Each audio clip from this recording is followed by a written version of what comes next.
Mais au moni eloko zolo bezali juste vérité juste au mundela yeli biso vérité te na pouye eloko lobi prévane que ayeli biso évangile neti nini errer les pauvres en esprit. Donc béatitude il y a Matthieu chapitre 5. Errer les pauvres en esprit car le royaume des cieux ils hériteront parmi les royaumes des cieux. Mais il y a des gens qui errer les pauvres en esprit, mais il y a des gens qui ont biso. Biso to tikalaka na errer donc to lingana biso richesse te. Donc ils ont le roi neti aye pas ko kanage pas. Oh, so totali sikoyo mutuni na ego éclaircir biso kana question tuni. Pierre azalaki na bomimbisi. Mais tant au jour du Seigneur, tant au Seigneur abandi ko gagner ba. Na Matthieu to bangana Matthieu 9 wa. Matthieu appelle ya Lévi continue à gagner. Matthieu après a gagné ba Pierre, toi on a tout Pierre a tout ngini. Mais biso to zolanda yo kaka to zolanda. Mais yo dit que yo on a que biso to zakina ba boulot na biso. Tek ba entrepreneur na bato na ngai. Na frère na ngala ba ninga na mususu. Mais ce que ndenge biso to landi na retour. Biso to zoani. On est vrai évangile. Donc, Jésus a l'habitude. Beaucoup dans le siècle présent, le matériel matériel va impacter. Dans le siècle à venir, donc la terre où il y a la nouvelle terre, mais dans le matin on peut dans la zone de l'évangile. Ce qui est beaucoup mieux, comme on a bien comme on nous porte la ciel. Voilà l'évangile oyo biso tozola. Donc évangile au monde a eli biso que errer les pauvres en esprit, comme vous koloba, que vous découvrirez la vérité et la vérité vous affranchira. Yango au Pierre na moyen question na à faire découvrir biso que l'évangile ezali ndenge mindele ba yela biso te. Et c'est vrai na prier pe ya solo que la vérité ezalaki na ba kam o azalaki descendant ya mwana ya Noé oyo possession na ezalaki Égypte to benga na sens nini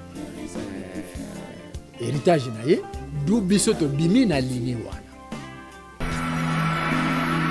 Donc on a topé ce qu'a verset 1 Samuel chapitre 18 verset 3 na 1 Samuel chapitre 20 verset 16 à 17 to ya komona ke Jonathan asalaka alliance na ndako ya David parce qu'alingaki ye mingi obi ko linga mutu mingi. Mais pour okoma pena pembena ye peut-être yozo yebate soko oyebaki likambo alliance te mais olia ka pena eti okabelaka ye pe mbongo pe sake pe bilamba kaza alliance bongo salite et mutu wana soka yebi makambo tozo ba alliance soka azali pe mutu ya ba sacrifice akoki pe ko lekisa yo parce qu'alliance musu ezala tant to lienga na yo to sala alliance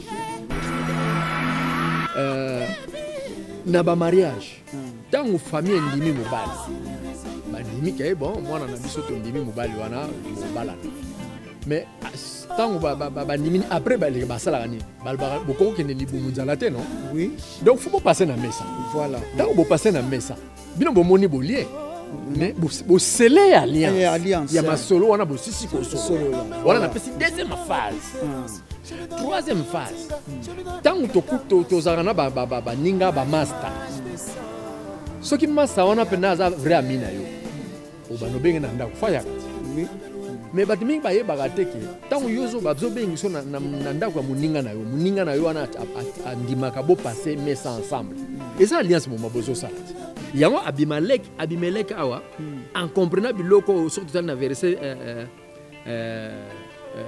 21 ans on va tout comme dans 22 qui 24 radio alors bi ozo yamba zo kota na porte bi soyez les bienvenus.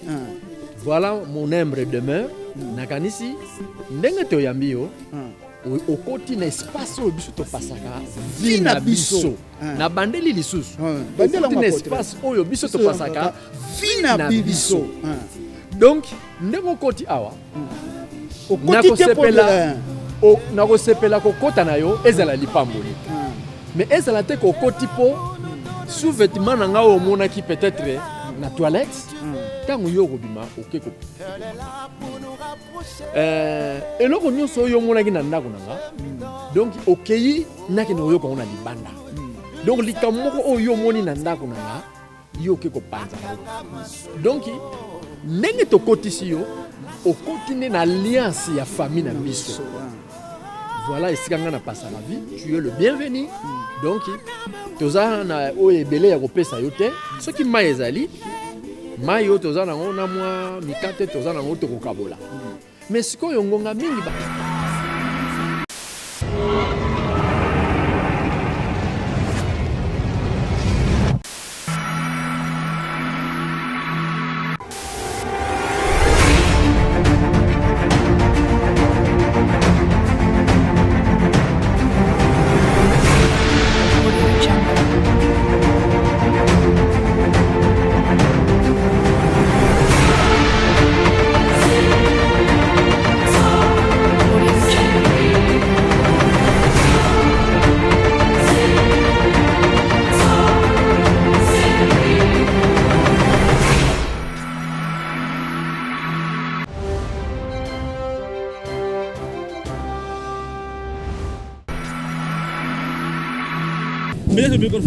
Gemidor TV, c'est le meilleur. Abonnez-vous massivement. Check.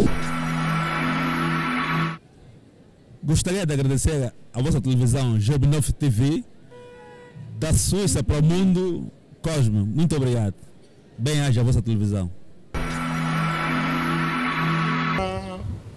Na Grand Prêtre Dani, donc tout ça na yawa donc ozomona yepa mosala nzambe. Maître Maneka. Maison Penezali, donc tout que na maison pour na l'entaba boude kosa. Donc maman Stone Réunion Maneka. Donc na exo minibus. Donc Italie on a au passage du centre 3 la chose les colos sont les ngoli apela taba bien santé dans des fauteuils mandé faut changer allié taba mandé faut changer. De la grave. Donc il y a vraiment tout que de côté nous sommes de côté déjà à la maison. Il y a de côté à la maison déjà. Il y a un tabac. Votre maman est bien bonne. Ah ouais, tu as la caca bon. Donc, il y a bien fondation de prière là. Parce qu'il y a un tabac. Il y a des batailles qui courent. Les coups de semaine, ils ont des sous la conseil d'ailleurs. Malgré mes régimes, ils sont là. Tout est allé donc il y a déjà awa. Mon ami nous moko ba pondu. Donc ba mbisi ya mai ezali donc ah ba poulet fumé mama donc yebi na sambo ta yo mo somo ba masolo ba plat ba nini donc ba Thompson ba nini donc ezali ko lukata wa bino mo somo na ba biloko mboka ba bipiatu ezali ba kongo sikatu ezali donc tout ezali ba forme ezali o bino bolingi ba mesh o ba nini ba kabelo botaka ba masolo mais rien moko te semaine de fois taka ba beauté bota jilichi te koto yo wa tete ba nini o nzombo mwana matranzo ba bitu donc tu es allé taraka ndenge zali ba danse donc toro bande taraka mo somo o mona o dingi pe o yo mo ba ba boki yo kaka de zaleta kwa ngapene mboka kwa mboka pe donc taba pene ko tumo yo zo le ngwa pour de Paris mo to sala ni tabele mba bien saisonné hein donc on se dit pene no min lo ko ba chou de bande ni donc na habité ale na ko yemba mina yembele mama nse mama sina bomona na pambole okaka na kombo na yezo tamba pambola donc merci na kanisi oyebi donc ngandezali exo minibus chez Mam Stone Hermione Maneka au passage du centre 3 la chaux de fond. Donc quand la terre ouverture les allées, merci beaucoup. Vous êtes chez Mam Stone Hermione Maneka exo minibus. Boya ebele, bomona biloko ya mboka, biloko eza ebele, boluka partout bomona te po Mam Stone alukaka, abimisaka, bambisa mai ya mboka, bambinzo, ndevi ya lobi, et tout biloko ya kitoko eza chez Mam Stone. Donc boy hésiter te na minibus, aussi moi temps beta tout, so po lingoli ya mwa ntaba, mwa ngulu, mwa dendo kotumba Mam Stone kote kuna uta sakanaka te. Donc biloko ya goût ya kitoko, donc oza jamais dessus. Donc boye bele to bengisi bino ba gros bisous. Oh pe balingi ko telo lingo ko ma wa kuma ko lingo ko ma. Talaka face de ko ma talaka. talaka face pose moi beauté yo hein tata jeune talaka applaudit petit ngezo simba deux fois on a pas produit tout oyo luka kutomona te a omona yango biloko bien ba produit kitoko omona ka tentira ma mistone no mombo ovi alors maison eza wapi pena na mboka nini au mais c'est dans la Chaux-de-Fonds canton Néchâtel na place du passage centre numéro 3. Donc bientôt ouverture to repesa bino ba information donc bobanga te bozwa ba date boye belé bo hésiter te bilo ya kitoko ezali aboza jamais dessus. Allez bye bye. Papi bezoleka wapi ekoleka wapi o batubai ba pe kokota na ba chaîne wana ko bana. So bolingi pi boke na Gemidor TV boke pa me rêver ba solution ya kuma pap bozwa ba pi bozwa ba notification nyonso kitoko ya ma mistone et tout nyonso wana bolanda yango kana les deux chaînes on a FCB. Merci.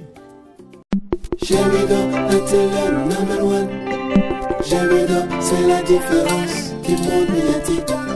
Gemidor c'est la meilleure chaîne numérique.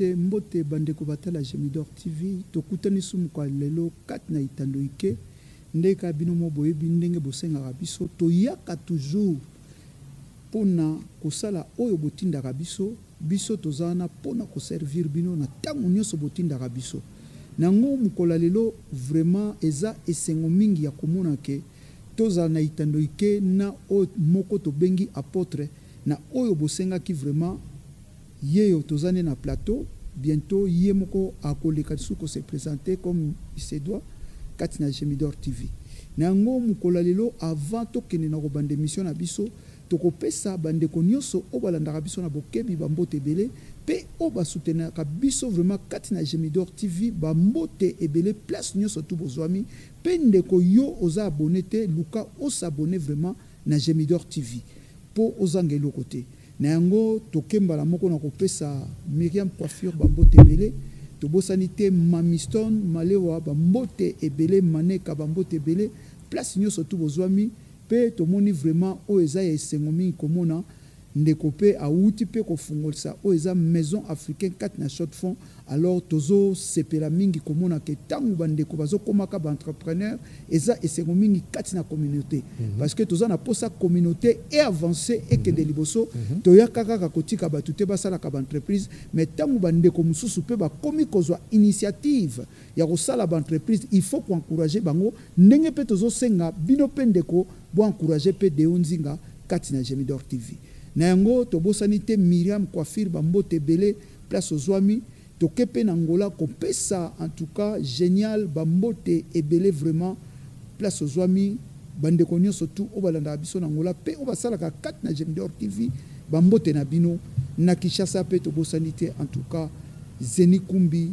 Héritier Matengo Simon Mabeka bambote ebele na bino na yango poto monopoliser parole te émission lelo ndenge boyebi tolobaki vraiment toloba signe de la fin na apôtre Ameka parce que dernière fois toyambaki boyebi na mituna obotunaki ezaki vraiment tolobelaki mingi totunaki apôtre est-ce que na 2022 nzambe alobeli onini apôtre abaki vérité abike nganzambe alobeli ngelo kote pe atalisi ngelo kote mais ayaki na Biblia ya komonisa ete est-ce que oezali aloba vraiment ye atalaki kaka nature kotala nature soki eza koenseigner biso te na yango mukola lelo tokofungola vraiment oezali nature wana ya alobaki parce que tomonaki mingi abetaki c'était balliance alors tomoni pe balliance esalami ebele ti lelo eza kocontinue kosalama toyebi te soki eza komema biso wapi côté mususu ba guerre côté mususu ba alliance eza kosalama alors ye moko lokola alobaki makambo wana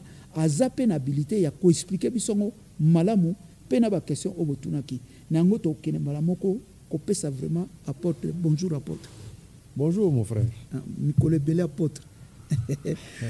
Tozo bengana kana ba téléphone tozo zoyo mais ozaki vraiment na makambu pe ebele o esengelaki osala to comprenaki emploi du temps na yo yango to tikelaki autant mais lokola mukola lelo nzamba sali grâce ozana biso kati na plateau en tout cas malamu boyei malamu kati na Gemidor TV. Merci.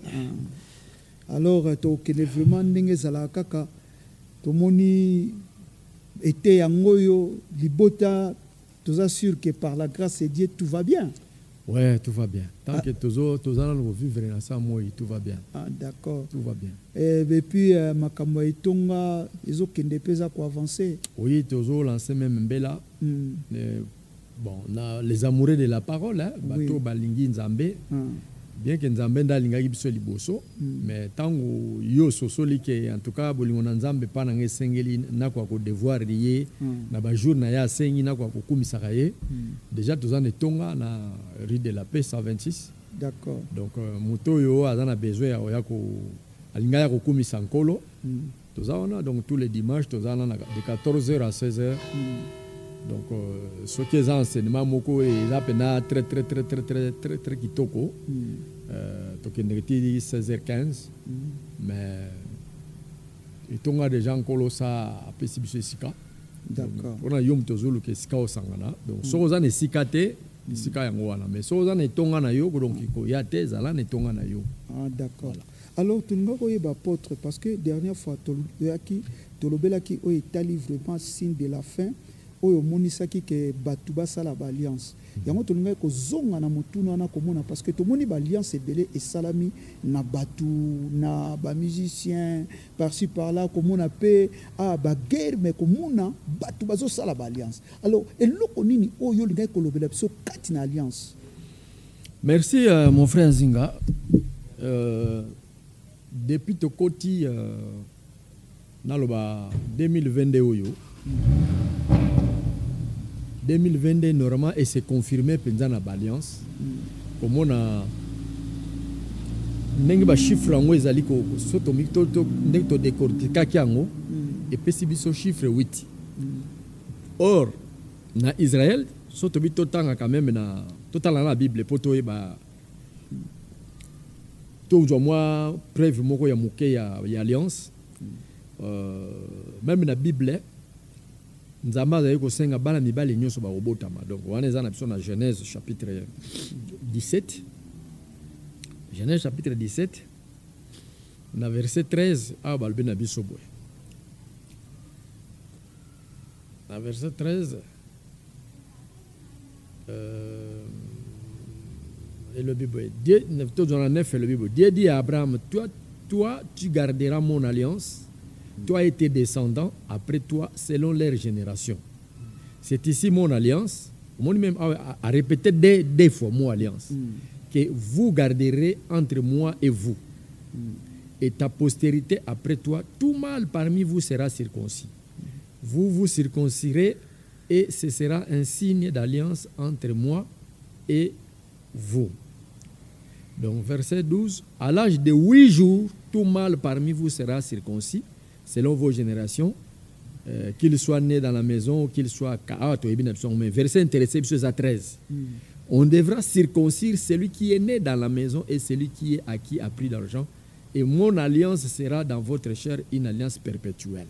Donc, à 2022, tout le bas qui n'est bandeli et te saute calculer chiffre wana, l'interprétation par numérologie, et ça peut s'habiller 8. Donc, déjà dans Genèse qui signifie commencement, pourquoi tu as un livre à Abraham? Parce que Abraham n'a pas père dans la foi. Donc, pour tous les éclaircissements, même lecteur de la Bible, ce qu'on a éclaircissement, ni au quotidien dans la foi, c'est au travers de ton père Abraham. Il y en a tout un livre à Genèse. Dans Genèse chapitre 17, tout le monde a ensemble, a alliance na Abraham, pour le baneke. Abraham, bana nyonso bakobota ma mibali à l'âge de 8 jours il faut baser la circoncis et circoncision wana eza marque moko o ngala kozala ko mono na kata nzoto na bango tala alliance wana o nzamba senga ina na père na biso Abraham alliance moko ya ki très difficile mais Abraham andimaki yango abipe na bana esclave o babota na ndako même babota même étranger donc mutu nyonso yo kosala na alliance il faut accorder na kati alliance wana circoncision soka za mwana mobali. Donc voilà alliance o tozali ko lobela nanu ya liboso na année o 2022 o epesi biso 8.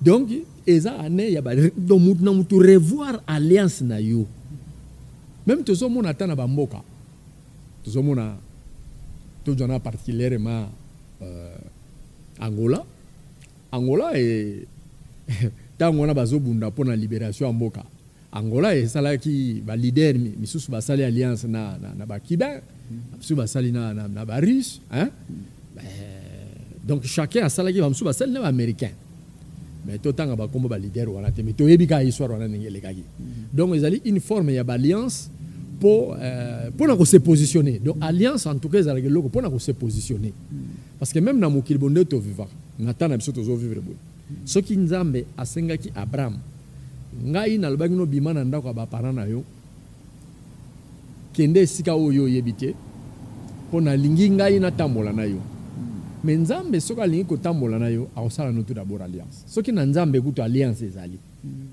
alliance ezali ko talisa biso chiffre 8 to tirango na année 2022 to bossa na te to zolo bla 2022 za année ya alliance boyete biti émission na biso ngwala alors to comme na deuxième partie année tout ça déjà dans mois ya août donc le to ça les 11 hein les 11 oui donc to continue na deuxième phase na biso ya nango les alliances continuent et tant mususu to lobela mais les alliances continuent net nini on a expliqué premièrement le kambo ya Abraham biso ba o to bimi banane dans la foi to komi banane dans la foi parce qu'Abraham a salaka alliance nan kolo mais alliance na ya lo baki ya liboso nini bana nyoso mibali ba robota na lina mona yo sa nini o fokatsa ba ngenga oui donc alliance zalaka deux parties boyokani likamu moko yo lo bi d'accord ngape na bi d'accord après to mettre en exécution mutu moko na mosusu mutu te asa nini a trahi c'est ça alliance donc 2022 au titre ko continue ka ba 2023 ba 2024 parce que en 2023 tu raison sur la télévision tu rien koloba voilà donc ezali année oyo ti to kotiango ezali ti continuité ti enlèvement ko salama na ti raison yebisa biso tala alliance na yo osala ka alliance na yo na nani na église na yo est-ce que vous en alliance na église na yo muto bala d'ailleurs le mariage c'est une alliance d'accord alliance mariage ezali contrat eza alliance même qui bo camarade hein oui ba relation musu tozo zala to bamona ka yona ande ko sungulu pakala ande ko mwasa na bamona kana soko moni na sous forme musu ezali alliance batu musu su bazala ensemble mais baye bakate tango bakutana ka lokola bango bale bakutana na mokili babe on nini makila na biso ekutani mais makila ekutani c'est vrai mais soto zonge pai le fait que bozala kazala bolia kapeti bolata na kapeti oui kasi na sens musu alliance pa ngwana d'accord exemple tu repères un exemple il y a David et Jonathan tozo monongo histoire de David et Jonathan batata dans la Bible David et Jonathan tant David wanyaki ye na roi na prophète Samuel bien qu'à comment qui na nous na trône ti mais Jonathan mwana ya Saoul a santa ki na kati neke makambo o David azo sala a sepeleki na ye mais ba lecteur de la Bible na si bisono sto ebi totanga la Bible to ya mona na eza na 1 Samuel chapitre 18 surtout dans 1 Samuel chapitre 18 à partir du verset 3 autant sur 1 Samuel chapitre 20 à partir du verset 16 à 17 pour soto to lobito ba no fungula to tanga ko jab so soupe ngonge beli a cause ta po télévision et la radio té donc on a to pesika verset 1 Samuel chapitre 18 verset 3 na 1 Samuel chapitre 20 verset 16 à 17 to ya ko mona ke Jonathan asalaka alliance na ndako ya David parce que linga ki ye mingi obi ko linga mutu mingi mais pour okoma pena pembena ye peut-être yozo yebate soko oyebaki likambo alliance te mais olia ka pena eti okabelaka ye pe mbongo opesa ke pe bilamba kaza za alliance mombo saliti et mutu wana soka yebi makambo tozo ba alliance soka azali pe mutu ya ba sacrifice akoki pe ko lekisa yo parce que alliance musu ezala tant to lienga na yo to sala alliance neti to repese exemple la Genèse chapitre 17 Abraham aye kotala hein on a to na si to tanya wa même na chapitre 17 awa Abraham aye kokutana na 3 versets. Lorsqu'Abraham fut âgé de 99 ans, l'Éternel apparut à Abraham et lui dit, je suis le Dieu Tout-Puissant, marche devant ma face et sois intègre. J'établirai mon alliance entre moi et toi et je te multiplierai à l'infini. Abraham tomba sur sa face et Dieu lui parla en disant, voici mon alliance que je ferai avec toi, tu deviendras père d'une multitude de nations. Déjà, na accueil, tant où yambi mutu, na bayuda so yambi mutu nanda kono, faut penser bilo pa olia na romela. Alors, sur tel total chapitre 17 au troya ko monake, batu mingi to yambaka même de yo ha, batu so yamba ba nanda ko yo moni bon comme osala acte de générosité. Oui. Mais ce qui mutu wana penda yo me makena mutemate et que yo yambi nanda ko, le fait bolé obi ko sala alliance na. D'accord. Parce que balia na mutu nyos tout est. Bayuda balia na mutu nyos tout est. Donc pas ya pasaka vina ya ko bengi sa n'importe qui ya wana aliana yo. Poko lia na mutu yo bengi sinanda ko. Eza alliance mbozo sala. Tant que retour dans la question, hein? Ah, mais Genèse 17, Genèse 17, sur mon Abraham, après qu'on lia à servir un colo, 3 mesures de farine pétrie, lait, crème, nous avons bataillé à Binon, Moutou a yambinga pena malamu, à cause de la générosité na yé. Alors, moi, sinon, où est Sarah? Où est Sarai? À tout le monde. Oui. Abino Sarai a zana cuisine a kuna za kuzamba bien. OK. Na même période ngana oya. Moi sinon Sarai a uza mwana moko mobali. Mais ce que surtout que na chapitre 21, to ya komona wa na mteso olinga totanga ngo. To ya komona na chapitre 21 que makamona nkolo alaki Abraham que na même période moi sinayo akobota mwana moko ya mobali l'Éternel se souvint de ce qu'il avait dit à Sarah, donc chapitre 17 encore à se souvenir ce qu'on a Sarah et l'Éternel accomplit pour Sarah ce qu'il avait promis. Sarah devint enceinte et elle enfanta un fils à Abraham dans sa vieillesse au temps fixé dont Dieu lui avait parlé. Abraham donna le nom d'Isaac au fils qui lui était né que Sarah lui avait enfanté. Abraham circoncit son fils, donc a respecté l'alliance, parce que la circoncision fait partie aussi d'une alliance. Oui. Donc, Azali toujours qu'on respecte Maloba, on colle à Salagine dans le chapitre 17. Que mal nous s'arrobota mais pas na yo, il faut à la circoncision. On est dans le premier signe de l'alliance na salina yo, na ndenge na ye et pas na yo o yambinga.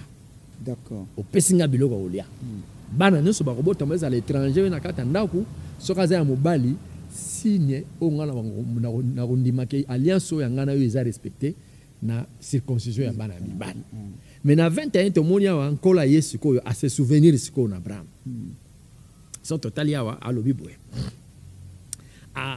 Abraham était âgé de 100 ans à la naissance d'Isaac son fils et Sarah a dit Dieu m'a fait un sujet de quiconque l'apprendra rira de moi. Alors pour tous ceux qui sont pour téléviseuse à ezali radio té Tormona na verset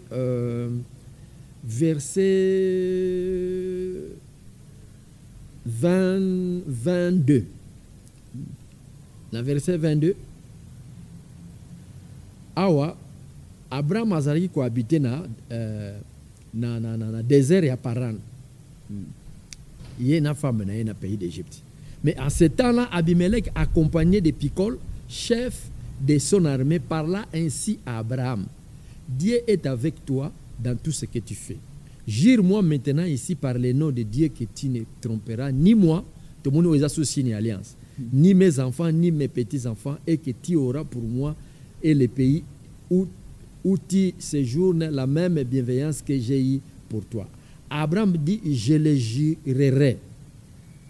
Faut ça, mais Abraham fit des reproches à Abimelech au sujet d'un puits d'eau dont il s'était emparé de force les serviteurs d'Abimelech.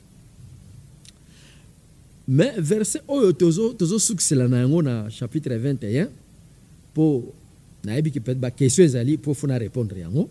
Tomona awa Abraham asali nini na verset 27 tokosuka na wana. Abraham prit des brebis et des bœufs qu'il donna à Abimelech et ils firent tous deux alliance. Donc, on a l'obéi alliance, oui, ezali continuité 2023, 2004, 2024, 2025. Donc, to côté na phase moko, il y a alliance, phase ya alliance et ko salamana ba nenge ya ba spenions. Au monde même Abraham en Égypte, ba pesi esi ka fanda, mais tellement bimele ka pressa ki comportement na ye.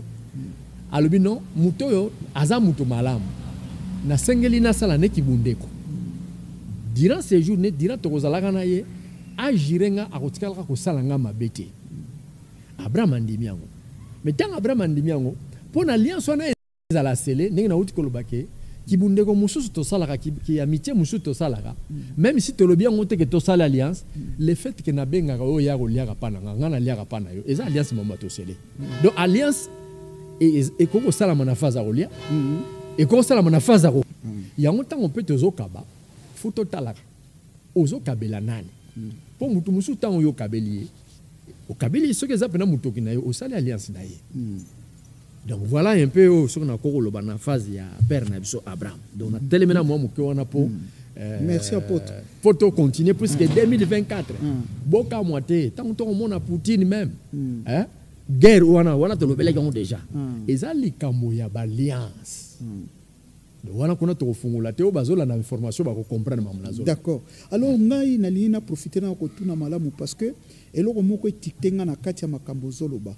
Komona ke ndenge to bengisaka batu pe ozoliana mutu eza alliance mobimba o selena ye ozo selena ozo sala na ye. Alors komona lelo na oke nango pena clair na lo bango clair komona lelo babi ekomi ebele na basala nzambe o bazoya na bandako ya batu ke alors que na eko comprendre loko moko donc ezaka alliance moko total o batu basalaka yango bango bakomi kozwa privilège ya ko détruire ba couple batu po ya yebi vérité ya alliance. Bon, misusu pe ayebi na ye vérité te hein, parce que yo tuni question na ko contredire yo te hein, na répondre par rapport à question mais na le blanc on a sens inverse. Au moni ba juif les autres ozali biso pe toza ba juif mais intérieur ba ba juif extérieur ya libanda autour mona ah wana rabbin mais les lots selon Romains chapitre 2 verset 28 biso toza pe ba israélite spirituel. Vous comprenez? Biso tozo vivre nzambe dans la foi. Oui. Bango ba vivaki nzambe naturellement donc boye nzambe azo ya zwebisa ngo ba masuma makamba. Mais biso le tozo vivre dans la foi. Vous comprenez? Donc un israélite on a zolo ba o bazali ici à 12 tribus on a ba descendants on a ba liaka na n'importe qui. Donc soka bengi si o bolie na ye. Pona ya yebi a côté si on alliance na ye. Tu n'as pas fini sur les Israéliens, nous sommes bisayo. Balia na mutu. Et puis, ngala encore le bon même autant on a un rasika babani. Apôtre lia na batuti. Mais nakata kolia tout le monde na Genèse 17. Kolia na mutu eza alliance. O sali alliance na mutu.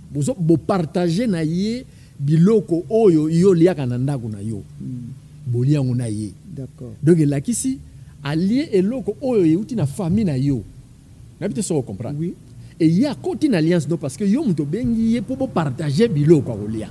Alors na eloko na lobi komona ndenge Amalek asalaki kolobake yebisanga vérité soki oko trahir ngate. Alors biso pe ngaite na ba petit fils na banana. Na banana. Alors biso pe lelo o étiqueté vraiment tozolo bana bana nzambe parce que to moni ba bien comme belé ba pasteur belé ba apôtre bana ba bize penza ko bimana basi ya bat ko détruire ba couple ya batu.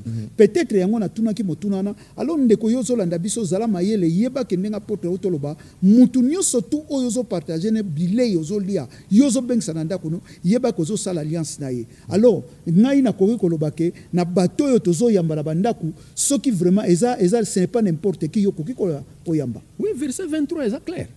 Question notre verset 23 ils ont le bayaka na bango mingi eza basi que dadi o soki nani ba pesa bango ba kombo même yoza d'accord te ya ye et comme sujet même il y a discussion na ndako. Alors eloko ni yokolo besika na ko talisa bandeko basi basala attention yango bazokena basi ko ya pamba ou bien ndenge nini. Nazongeli lisusu. Verset 22 à Genèse chapitre 21. Bandeko bon en vouloir ngate. D'accord. Ngana zo répondre kaka ba mituna ya journaliste. Oui. Pour bino to bolanda ka bo sepela na Gemidor TV boko kozala éclairer. Voilà. omoni topesa même na kindoki kindoki mingi ni na oliat voilà na ba mariage tangu famille ndimi mobali bandimi kay bon mwana na biso to ndimi mobali wana bo balana mais tangu bandimi après ba sala ni balba boko ke ne libu munzala te non oui donc faut pas passer na mesa voilà tangu bo passer na mesa bino bo moni bolier mais bo sceller alliance ya masolo wana bo sisi ko solo la voilà na pesi deuxième phase troisième phase tangu to zana ba ninga ba master soki master wana pena za vrai amina yo obano benga na ndako faya kati oui mais bat mingi ba yeba teke tangu yozo bazo bengi so na ndako ya muninga na yo wana andimaka bo passer mesa ensemble et ça alliance mo mabozo salati yango Abimelech awa en comprenant biloko surtout dans verset 21 ans on va tout comme dans 22 to kitana 24 la bible alors Dieu fit avec l'enfant qui grandit habita dans les déserts des 20 tireurs d'arc. Il habita dans les déserts des Paran et sa mère lui prit une femme du pays d'Égypte. Donc, tout le monde en a verset 21, verset 22, pardon. En ce temps-là, Abimelech accompagné de Picol, chef de son armée, parla ainsi à Abraham. Dieu est avec toi dans tout ce que tu fais. Abimelech mtazolo bana. À reconnaître vraiment que non, ozana likabo nzambe. Ozana likabo ya nzambe. Mais pour esengeli ngato sala alliance na yo, apesi pe ba condition na yo. Apesi pe ba condition na verset 23 le jure-moi. Eloko biso to sala katanga wana. Eloko batebele omoni esengeli bandeko o bazolanda biso ba comprendre que ezana ba serment mususu il faut même moi si tanga zo mema mutu na ndaku na yo yo yebi mutu wana te il faut ko sola mutu ko banga yete ko zana bo bangi moko tende soka zana ni il faut ko yebi se ma zo yamba ya zo kota na porte bi soyez les bienvenus. Voilà mon humble demeure nakanisi ndenge to yambi yo au côté espace au biso to pasaka vina biso na bandeli lisusu bandela na espace au biso to pasaka vina biso donc ndeko côté awa au côté sepela o nako sepela ko kota na yo ezala lipamboli mais ezala te ko côté po sous vêtement na nga o mona ki peut-être na toilette tango yo ko bima oke ko bomanga eloko nyonso yo monaki na ndako nanga donc okeyi naki no yo ko na libanda donc likamoko oyo moni na ndako nanga yo ke ko panzango donc ndenge to kotisi yo okotine na alliance ya famille na biso voilà esikanga na pasaka vie tu es le bienvenu donc toza na oyebele ya kopesa yo te soki mai ezali mai yo toza nango na mwa mikate toza nango to kokabola mais sikoyo ngonga mingi batu mingi to yambaka ba comprenaka mo wana te tango lobi na mutuke soyez le bienvenu sala loko la oza epana yo mingi ezalaka osuka mutu wana oza koyamba oyoka yemta sala yo mabe. Oui, parce que lobi que sala loko le epana yo mo déclarer te o eza puissance ya nzambe o eza que non ndenge to yambe bo moni demer oyo moni boyo moni bo o déclarer o eza puissance de Dieu et zinga bino ezana bino tamusa bino po esala epe etikte epe ayeba ke place à côté soka bimi akende asala mabe e kozongela ye ndeko moni to yambi na kati nesengo donc kobimana ope ko tango yo ozonga ezala peka nesengo. Amen. Donc na côté na yo loko la peine na côté na biso. D'accord. Donc voilà loko ezanga biso nde yango wana. Ne to moni ba père ya ba Congo bazoko benga ngo le vouva mo soko ya ezala bon. Oya le vouva donc paix les autres benga ngo shalom. Hein? Mais na ki Congo na habité soko zako ka mo wana le vouva mo. Ba mère ba ni yenge. Ah donc kimia ezala na yo. Mais to ko mo on est simple slogan. Hein? Oui. Na habité na ba mongo na ba tetela na ba mikolo mususu ba solongo soki bango ezala ndenge ni tango ba yambi mupaya. Na habité. Mais Abimelech a très rabbi, jure-moi maintenant ici par le nom de Dieu que tu ne me tromperas ni moi ni mes enfants ni mes petits-enfants et que tu auras pour moi et les pays où tu séjournes la même bienveillance que j'ai eu pour toi. Abraham dit, je les jurerai. Mais Abraham fit des reproches à Abimelech au sujet d'un puits d'eau dont s'étaient s'emparés des forces les serviteurs d'Abimelech. Donc, tant que tu allez vivre ensemble sur au moninga erreur d'ailleurs la preuve ils prouvé que linga faut reprocher ngati oui mais biso batu mingi to zala soko zo ne to zo reprocher ndeko azomona nti aya linga la kisani ya linga la kisanga nti ya yebi or que te soko lingi mutu wana au sengeli peut au corriger parce que l'amour elle est correctionnel d'accord tu vois verset 27 et Abraham prit des brebis et des bœufs qu'il donna à Abimelech et ils firent tous des alliances. Abraham mit à part 7 jeunes brebis. Mokaka oyo Abimelech alobine ke jire ngai ke yo oko trahir ngate. Abraham alobine na ko trahir yote. Mais pour acceler yango a confirmer yango apesi ba brebis. Na ba bœuf. Pour na ko confirmer alliance. Donc elingo ki bo camarade mususu to salaka. Ezali okotaka na open na alliance. Ndenge toza ko expliquer ba ndeko bobo sana te tozolo bila mama alliance par rapport à l'an 2022 ali année alliance.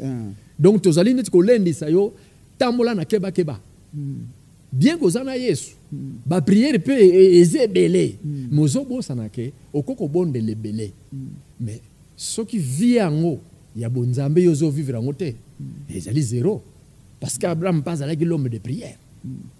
Mais tokenena nous ndenge olobi na se souvenir olobi ke ko bonde le belé tout ça. Bon, est-ce que ezapena malamu ndenge tozomona lelo bandeko ba prière belé ba jeune belé ezapena na ko kikoloba ndenge nini esengele zala ndenge wana ou bien bazana mwa bobungi muke. Bon, la prière ezala lokola ko solo na Nzambe. La prière, c'est parler avec Dieu. Et alors là, yo zana moninga na yo zana mwasi na yo bo solo la kapeti. Oui. Faut bo solo la. C'est ça la prière. Ko solo la na Nzambe. Mais ko solo la pe moni mina ba ko solo la Ecclésiaste azolo ba bien Salomon lobi un temps pour parler, un temps pour se reposer, un temps pour se réjouir, un temps pour faire la fête. Donc alobi eloko ne loko za natana ngo. Oui. Donc mais ko solo la Nzambe o ba bengi prière et peksamité. Ozoma neti tolo ba neti na makamoto ba neti par exemple lelo na temps to zali ko vivre. Soko tali ba prière tolo ba neti na Congo.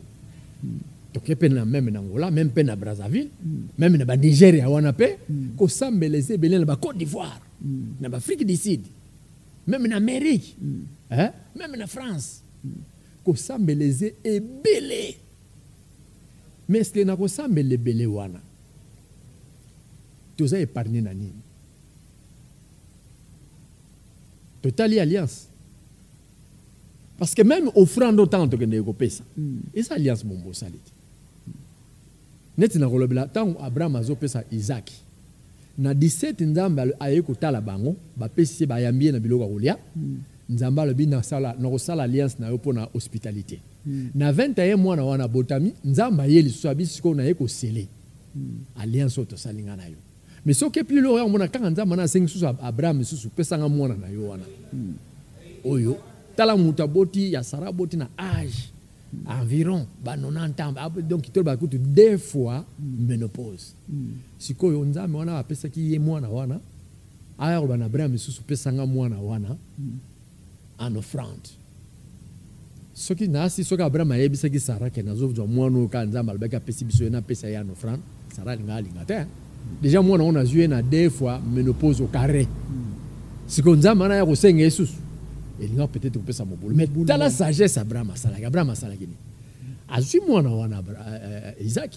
habite ozo kende ko sala kilt ya otina la bi offrande ezala rapé alliance momo oza ko continuer ko affirmer na nzambe wana yo ndimeli pesanga mwana wana offrande Abraham azui mwana na bake ba komi na montagne siko yoka Isaac question azotona mais papa siko ouais les sacrifices to kochana hôtel alobino Dieu pourvoira.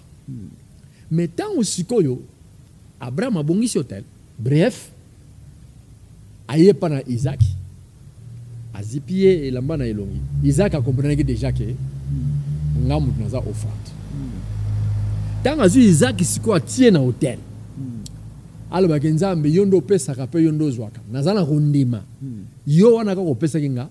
Yo wana osengi ye.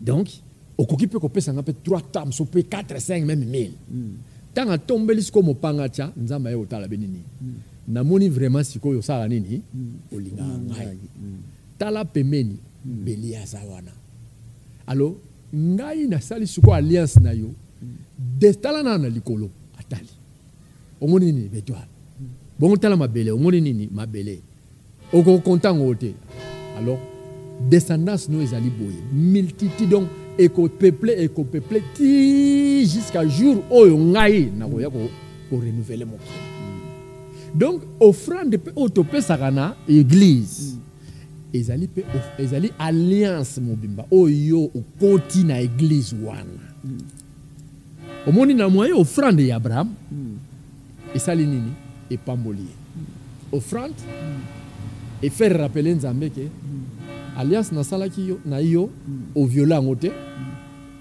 alliance wana kaka ememi yeti oyoka okoka ko changer maloba note oyeti na mwana otie un hôtel or sans les temples et sans l'hôtel il y a pas les cultes parce que l'histoire les plus anciens entre l'hôtel et les temples ce n'est pas les temples c'est l'hôtel. Mais apôtre, comment les lots batte belé au bazo ko respecter ba alliance tout monde ba séparation eza ebelé et nengo lobi ke offrande pas besoin déjà alliance bu ya ko sakanate mais comment les lots eza bafoué na ba église makabo ebelé donc ezo panzana kutu koloba te makato kende kutu kote mabala te parce que bangwana kaka bazo profiter gana bato yo emso bazo ya na mo offrande na ye bona bo bazo dévier bango tous après et même séparation.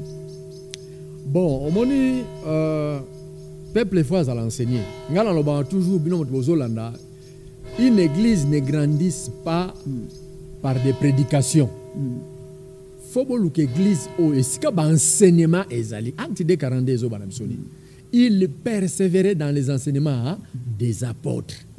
Bah le but est qu'il persévérait dans des prédications. Donc une église n'est qu'église s'il y a des enseignements. À l'époque église primitive, na soif ya parole chaque jour église ezalaka na okaka parce que bezaki na ba enseignement ya ko sakanati.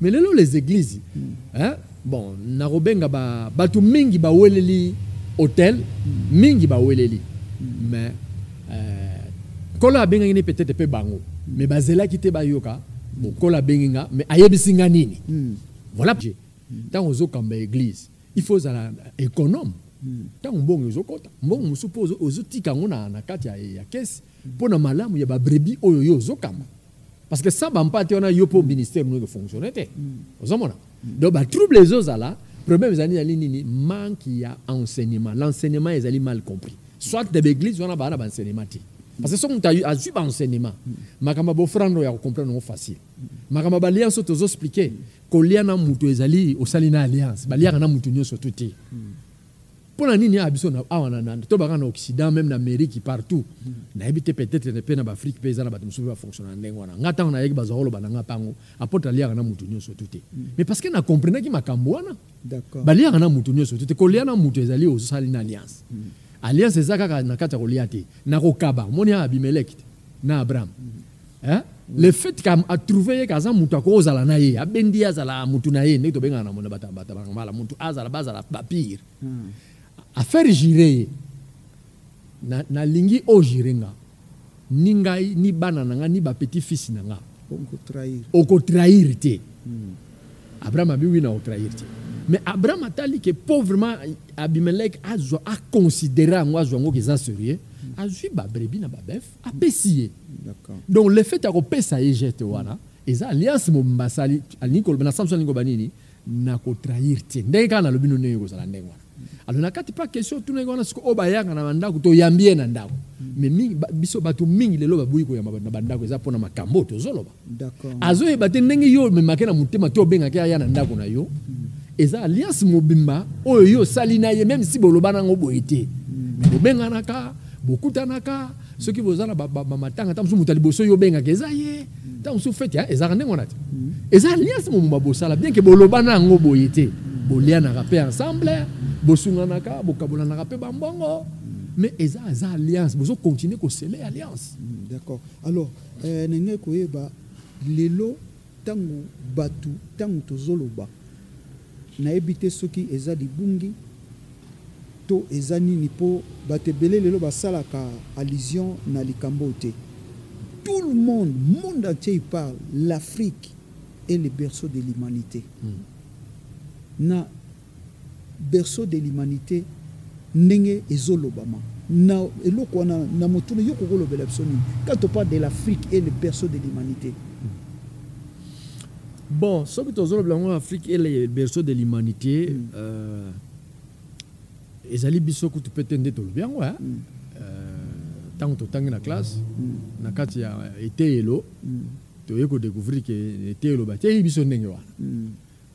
Mais tozonga penza na kati ya kaba ya moano utikoloba Afrique ndeza li berceau esika masolo bandi. Mais ce tozongi l'histoire penza du monde et bandeli wapi. Où se trouvait l'Éden. So tozui Égypte. Tozui momo tozwa Éden. L'Éden ba so tozui na Genève to mona eza na Orient. Mais na Orient ngo wapi. Soki na koki ko bunga te ezali juste à peu près endroit oyo Abraham atumbaki mbeka na Morija, c'est tout autour de là. Et ba Iran et ba Irak. Hein? Et puis tout ce monde qui le bandi ko se peuplé ti Égypte. Le lot okoloba. Et grande puissance de les États-Unis. Mais à l'époque ce n'était pas les États-Unis parce que les États-Unis étaient dans le 14e siècle. Mais à l'époque c'était l'Égypte.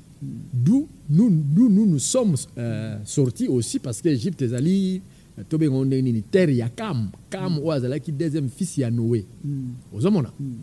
Alors ancêtre na biso bazalaki na mboka o babengi Égypte. Bamsu babimi bakiti na Éthiopie. Bamsu baye bake bamsu bakeiti babimi bakota Tanzanie baketi na Afrique du Sud. Bamsu bagalois bayeti en France, hein? Bamsu bakiti na Congo bayeti na oh le loto benga Angola, mais moi je pourrais dire que Angola est un combo ya Angola yaki komo na mundela koki ko benga ngota benga Angola. Tu vois? Donc, et c'est vrai, l'Afrique, ils allaient vraiment berceau à l'humanité. Alors, si tu as l'obindengwana, tu as komona lelo, parce que tu me pe kotala pena to comme olanda histoire eza ko intéresser biso mingi, to moni peut-être tozo kosama mingi o histoire eza un peu déformée. Alors, si tu que parce que eloko moko jardin d'Éden ezalaki placé entre l'endroit où Abraham a été sacrifié. Ce qui n'a pas sanité. Parce que tu vas revenir sur une émission, il faut vérifier, mais on a supposé entre l'endroit où il y a la Morija et si tu as sacrifié Isaac. Ça cause tout autour de Wana, mais sur total il y a descendance. Il y a Abraham, ti total même Abimelech awa. Aya qui en Égypte. L'Égypte existait, mais les États-Unis ont quitté. Nous avons la Russie et nous avons l'an 600. L'an 600 na ère na biso. Mais Égypte existait tant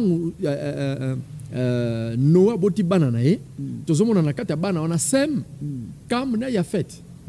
Mais sur total malam Yafet yende azwaki direction na l'Europe de l'Ouest au du tozobenga le ba parti ya ba Russie kuna. Yafet total na descendant Yafet to mona ba Gog ba Gog aza descendance ba Yafet wana. Bamagog, des descendants, il y a fait. Mais comme c'est ancêtre Nabiso, il est parti de l'Égypte. Donc, ce qu'on a dit, l'Égypte, tout le blanc a sens à noir, mais tout le monde a noir, noir, parce que surtout même dans un créé Adam. Est-ce que ma belle on a dans Seigneur Salagi, tout on a naturel. Ma belle on a Salagi, stati, souffler, à vie. Est-ce que ma belle est noire? Parce qu'Adam, c'est une fille terre rouge. Non, parce que nous avons un contexte. Comme on a que l'Afrique est le berceau de l'humanité. Bango moko mindele bazolo bango. Oui. Et puis, ils ont un verset moko olobi que tant Yesu tant alobi que vous découvrez la vérité et la vérité vous affranchira. Alors, si on a qu'un terme, comme s'il y avait des choses cachées, ou esengeli pena biso to yeba to comprendre ngo poto zonga pena katina biso. Mais au moni eloko zolo bezali juste vérité juste au mundela elibiso vérité te na puya eloko lobi preuve que ayelibiso évangile netinini errer les pauvres en esprit. Donc, béatitude, il y a Matthieu chapitre 5. Errer les pauvres en esprit, car le royaume des cieux est à eux. Ils hériteront parmi le royaume des cieux. Mais il y a les biso errer les pauvres en esprit, mais il y a des pillés bilo on a biso. Biso to tikalaka na errer donc to lingana biso richesse était. Donc ils allaient voir neti, aïe pas comprendre l'évangile ou anati. Or, ce total psycho mutuni na ego éclaircir biso car na question tuni Pierre azalaki nano mbomo mbisiti. Mais tant au jour du Seigneur, tant au Seigneur abandi ko gagner bango. Na Matthieu to bananga na Matthieu 9 wana. Matthieu appelle ya Lévi continue ndenga gagner Matthieu après ayo gagner ba Pierre to mona Pierre a tout nini. Mais biso tozolanda yo kaka tozolanda mo yo bi ke yo omona ke biso tozaki na ba boulot na biso to ki ba entrepreneur na bato na ngai na frère na ngai na ba ninga na mususu. Mais ce que ndenge biso tolandi na retour biso tozwani omoni vrai évangile. Donc Jésus a habité beaucoup dans le siècle présent na makambo matériel beaucoup impacté na siècle à venir. Donc la makambo ya terre oyo ko ya na nouvelle terre pour vivre éternel. Mais n'enlèvement tant on peut n'est dans un même évangile ce qui beaucoup mikufila ba comme on a bien ko makuna na 12 portes na ciel. Voilà évangile oyo biso tozolanda yango wana. Donc évangile au monde a eli biso que errer les pauvres en esprit, vous comme vous koloba que vous découvrirez la vérité et la vérité vous affranchira. Yango au Pierre na moyen question na à faire découvrir biso que l'évangile ezali ndenge mindele ba yela biso te. Et c'est vrai na pouye pe ya solo que la vérité ezalaki na ba kam o azalaki descendant ya mwana ya Noé oyo possession na ezalaki Égypte to benga on a sens nini héritage na ye du biso to bimi na lignée wana. Mais ce to bi ke ban